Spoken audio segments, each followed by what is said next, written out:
আর দেখুন ম্যাডাম, আজ কেমন মূর্তি বানিয়েছি। একেবারে জীবন্ত মনে হচ্ছে না? মনে হচ্ছে না যেন এক্ষুনি এরা কথা বলে উঠবে। পৃথা বুলির মূর্তিটা জড়িয়ে ধরে কাঁদতে থাকে। বুলির শরীরটা যে ওই মোমের প্রলেপের ভেতরেই নিথর হয়ে আছে। পৃথার মাথা ঘুরতে থাকে, চোখ দুটো যেন বুজে আসতে থাকে। জ্ঞান হারিয়ে মাটিতে পড়ে যাবার আগে পৃথা দেখতে পায় জিমুত পাশের ঘর থেকে একটা ছুরি বের করে নিয়ে আসছে। জিমুতের চোখে মুখে কুটিল হাসি।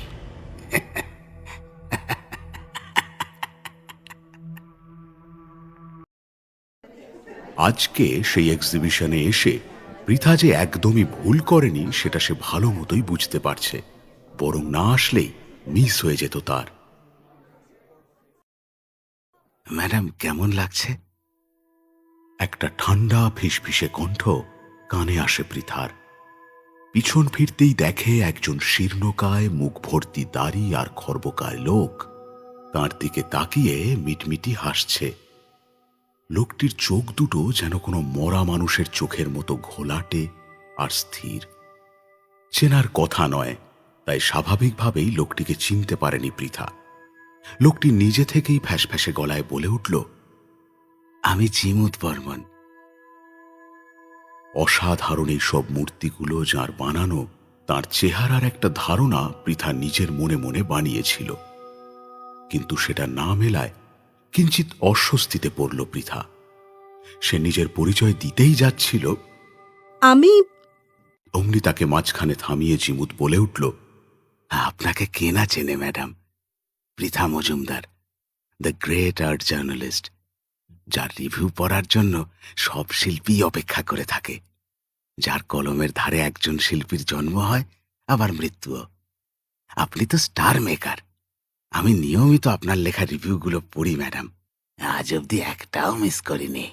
নিজের এত প্রশংসা শুনে পৃথা যেন একটু লজ্জায় পড়ে গেল, কিন্তু মাঝে মাঝে এই মানুষটার কথাগুলো অনেকটা খোঁচা মারার মতো শোনাচ্ছিল। তবু প্রশংসা শুনে একটু গর্বই হলো নিজের ওপর। মুখে একটা লাজুক হাসি এনে পৃথা বলল, প্রশংসা তো আপনার করা উচিত। অদ্ভুত সুন্দর মূর্তি বানিয়েছেন আপনি। একবারের জন্যও মনে হচ্ছে না যে এগুলো মূর্তি, অস্বাভাবিক রকম জীবন্ত মূর্তিগুলো। এত বড় একজন জার্নালিস্টের কাছ থেকে প্রশংসা শুনে জিমুতেরও ভীষণ ভালো লাগছিল। একটা চওড়া হাসি হেসে সে বলল, ধন্যবাদ ম্যাডাম, আমার সৃষ্টি সার্থক। তবে আমি অবশ্যই আপনার এই অনবদ্য সৃষ্টির একটা রিভিউ লিখব ম্যাগাজিনে। অনেক ধন্যবাদ ম্যাডাম। আচ্ছা ম্যাডাম, এটা কি আপনার মেয়ে? এতক্ষণ বুলি পৃথার হাত ধরে দাঁড়িয়ে থেকে হা করে তাকিয়ে দেখছিল জিমুতকে। জিমুতের কথায় বুলির দিকে তাকিয়ে পৃথা উত্তর দিল, হ্যাঁ, ভীষণ দুষ্টু, কিছুতেই এক জায়গায় স্থির হয়ে থাকে না। বাচ্চারা তো দুষ্টুমি করবেই ম্যাডাম। কি মিষ্টি আর ফুটফুটে মেয়ে আপনার। এই বলে জিমুত নিজের হাতটা বুলির মাথায় আদর করে বুলিয়ে দিল। মাথায় হাতটা লাগতেই বুলি যেন অদ্ভুত একটা ঝটকা দিয়ে উঠল। কি হলো বলি? আঙ্কেল তো, আঙ্কেলকে হ্যালো বলো। তোমার হাতটা এত ঠান্ডা কেন আঙ্কেল? অকস্মাৎ এমন প্রশ্নে একটু যেন ভ্যাবাচ্যাকা খেয়ে গেল জিমুত। তবু মুখে হাসি এনে বলল, ও কিছু না, আমার ঠান্ডা লেগেছে, তাই বোধহয় শরীর ঠান্ডা হয়ে গেছে। পৃথাও যেন একটু অপ্রস্তুত হয়ে পড়েছে। কথাটাকে ঘোরাবার জন্য সে বলল, এই মূর্তিগুলো এই আঙ্কেল বানিয়েছে জানো? তাই নাকি আঙ্কেল? তুমি বানিয়েছো এগুলো? আমারও এরকম একটা মূর্তি বানিয়ে দেবে তুমি? এই কথা শুনে জিমুত গদগদ হয়ে বলল, নিশ্চয়ই বুলিমা, ঠিক তোমার মতোই একটা মূর্তি তোমাকে বানিয়ে দেব। আরে না না, ওর কথায় এত কান দেবেন না। ওর যখন যা মনে আসে তাই বলে। না না ম্যাডাম, ঠিক আছে। এরকম ফুটফুটে মেয়ের একটা মূর্তি বানাতে পারলে আমার নিজেরও তো ভালো লাগবে। তা ম্যাডাম, একদিন আসুন না আমার স্টুডিওতে, আরো কিছু কাজ দেখাবার ইচ্ছা রইল আপনাকে আমার। অবশ্যই যাব একদিন। আমারও আপনার কাজ দেখতে ভীষণ কৌতূহল হচ্ছে। আপনার স্টুডিওটা কোথায়? জিমুত তখন জামার পকেট থেকে একটা কার্ড বার করে এগিয়ে দেয় আর বলে, এটা আমার বাড়ির ঠিকানা ম্যাডাম। আমার বাড়িতেই আমার স্টুডিও। আপনি এলে আমার খুব ভালো লাগবে। প্লিজ একদিন আসুন। কার্ডটা হাতে নিয়ে পৃথা বলল। নিশ্চয়ই যাব একদিন। আজ চলি, পরে দেখা হবে। পৃথা বুলিকে নিয়ে বেরিয়ে গেল। বেরিয়ে যেতে যেতে এক অবাক বিস্ময়ে বুলি বারবার ফিরে তাকাচ্ছিল জিমুতের দিকে।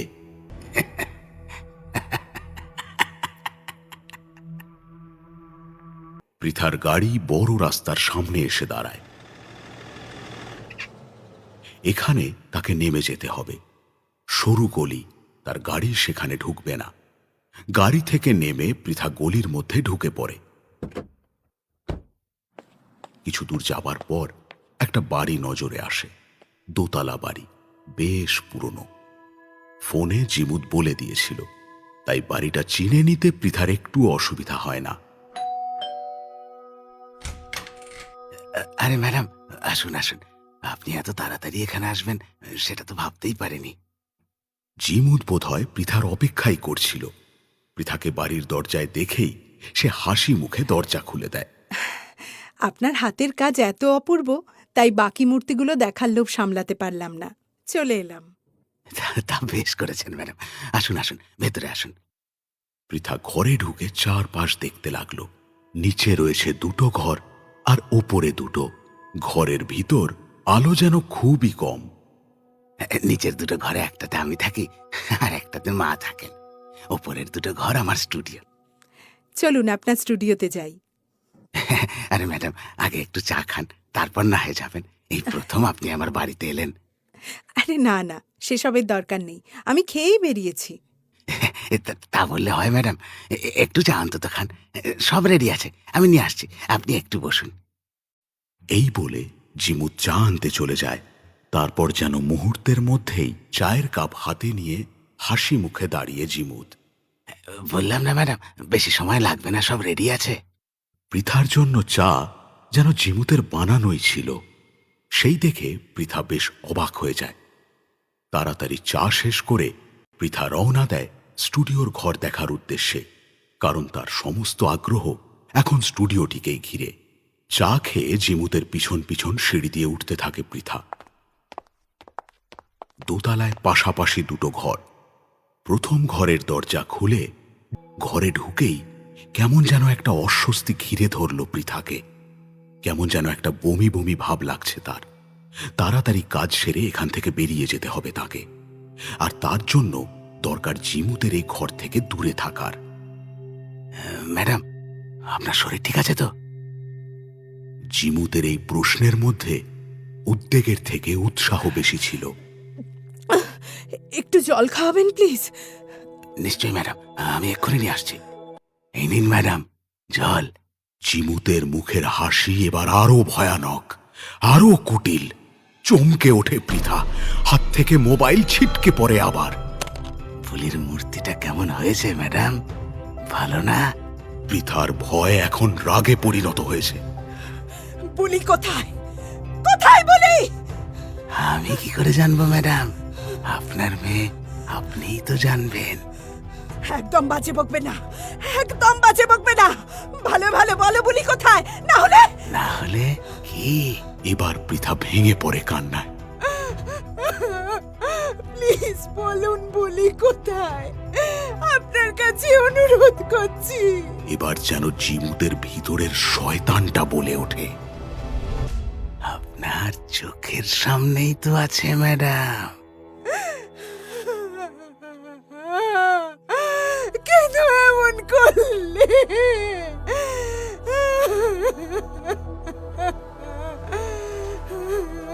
2 বছর আগের সেই ঘটনা মনে আছে ম্যাডাম? পৃথা অবাক হয়ে তাকায় জিমুতের দিকে। 2 বছর আগে আপনি আমার বানানো মূর্তি দেখে এত বাজে রিভিউ দিয়েছিলেন যে আমার কেরিয়ারটাই শেষ হয়ে গিয়েছিল ম্যাডাম। আমি সেদিনই পণ করেছিলাম, এমন মূর্তি বানাবো যা জীবন্ত মানুষকেও হার মানাবে। আর দেখুন ম্যাডাম, আজ কেমন মূর্তি বানিয়েছি। একেবারে জীবন্ত মনে হচ্ছে না? মনে হচ্ছে না যেন এক্ষুনি এরা কথা বলে উঠবে? পৃথা বুলির মূর্তিটা জড়িয়ে ধরে কাঁদতে থাকে।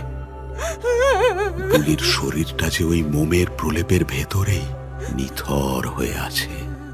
পৃথার মাথা ঘুরতে থাকে, চোখ দুটো যেন বুজে আসতে থাকে।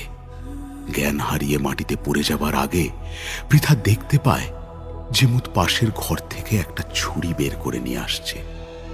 ঝিমুতের চোখে মুখে কুটিল হাসি।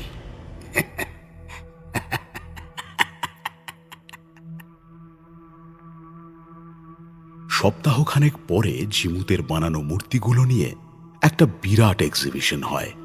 সেই হলের একদিকের দেওয়ালে শুধুই দুটো মূর্তি, বিখ্যাত আর্ট জার্নালিস্ট পৃথা মজুমদার আর তার মেয়ে বুলির। একেবারে যেন জীবন্ত, এক্ষুনি কথা বলে উঠবে।